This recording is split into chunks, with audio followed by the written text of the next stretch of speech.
All right, so here are a few order of operations problems with exponents and some parentheses. So let's see, 10 squared minus 3 squared times 6 minus 3 times 2. Do it this way.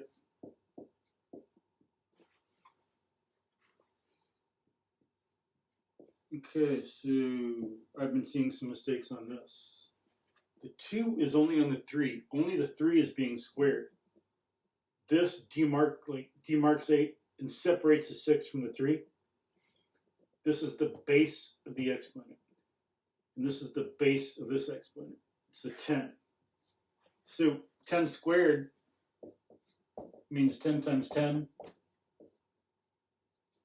3 squared, 3 times 3. So what we are doing here is order of operations. No parentheses, no boundary marks, no closed doors. The parentheses are like closed doors. We got to see what's inside the room before we can do anything with it. So here, none of those. We go to exponents. 10 squared is 100. And then we get 9. Okay, so I did my exponents first. 10 squared, 100, 3 squared, 9. Now you can multiply. And notice we have 3 squared is 9. We do not have 18 squared or anything like that. We have a 9. So 100 minus 54 minus 6. I multiplied. Now subtract.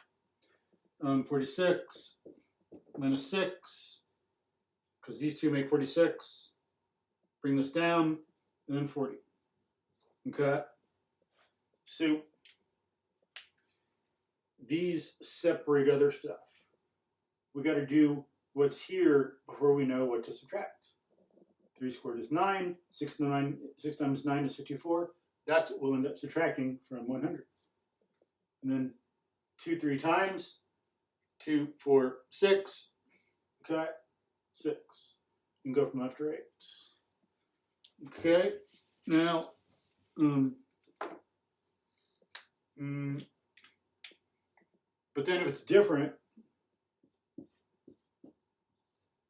if we have parentheses there, we're multiplying the 6 there, then parentheses marks off the room. The door is closed. We got to see what's inside first before we do anything with it. So we got inside here, exponents and subtraction. Exponents comes first. We do this sequentially. 100 minus 9. Okay. So notice that I've gone through this twice. We look at the whole thing. Parentheses is here. It comes first. Inside the room, when we close the door, when we go inside the room, we square before we subtract.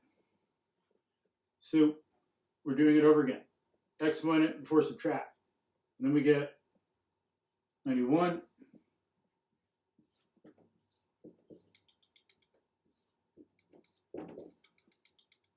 Now, before we subtract, we multiply. We multiply before we subtract. So we get 546 minus 6, 540. So the answer is 540.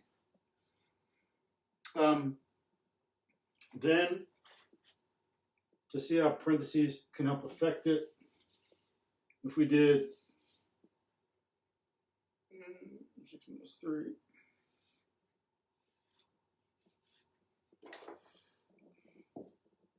if we did that, 10, 3, 6 minus 3. Okay. We do what's inside parentheses first. It's like we go inside the room. We have our 3.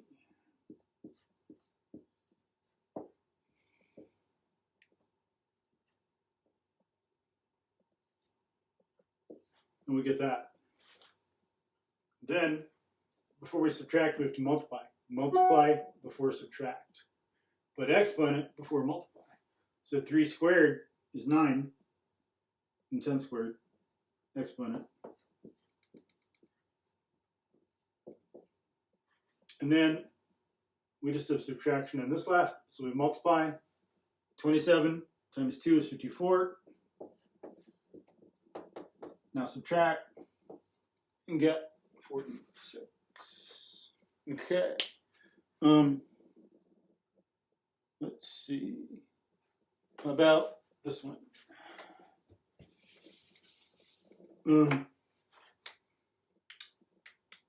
5 squared minus 13 plus 5 minus 12 squared divided by 3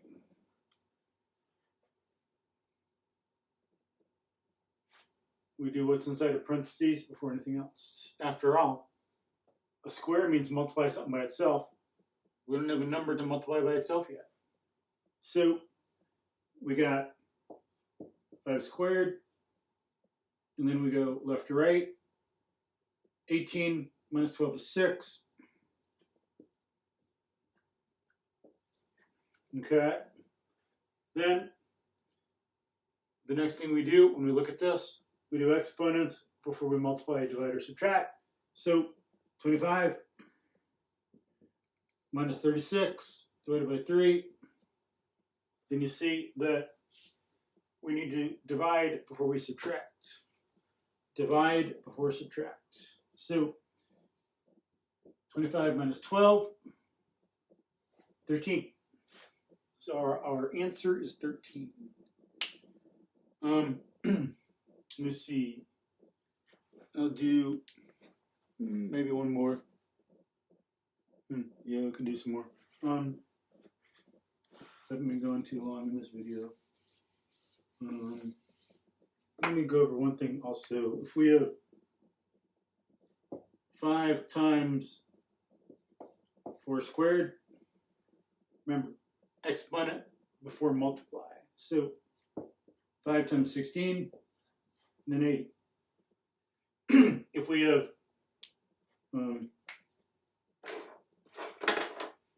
5 squared times 4, exponents before we multiply. 25 times 4, that's 100. Okay. If we had 5 squared times 4 squared, we got 25 times 16. The beeper's going off. 1 second.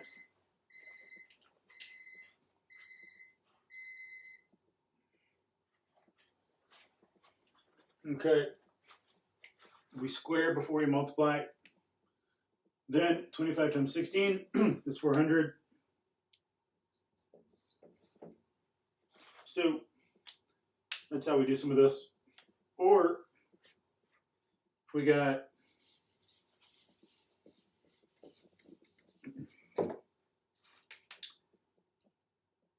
2 to the third times 3 squared.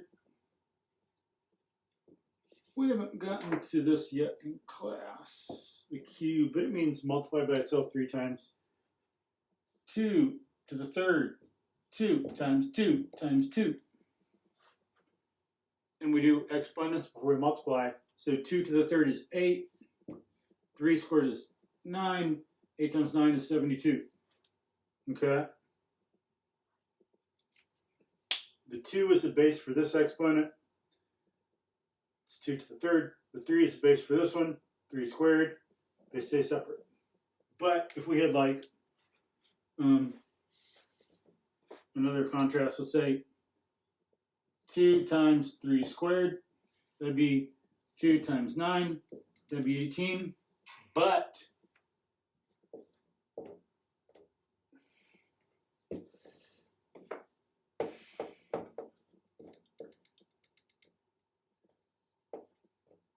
if we had 2 times 3 squared,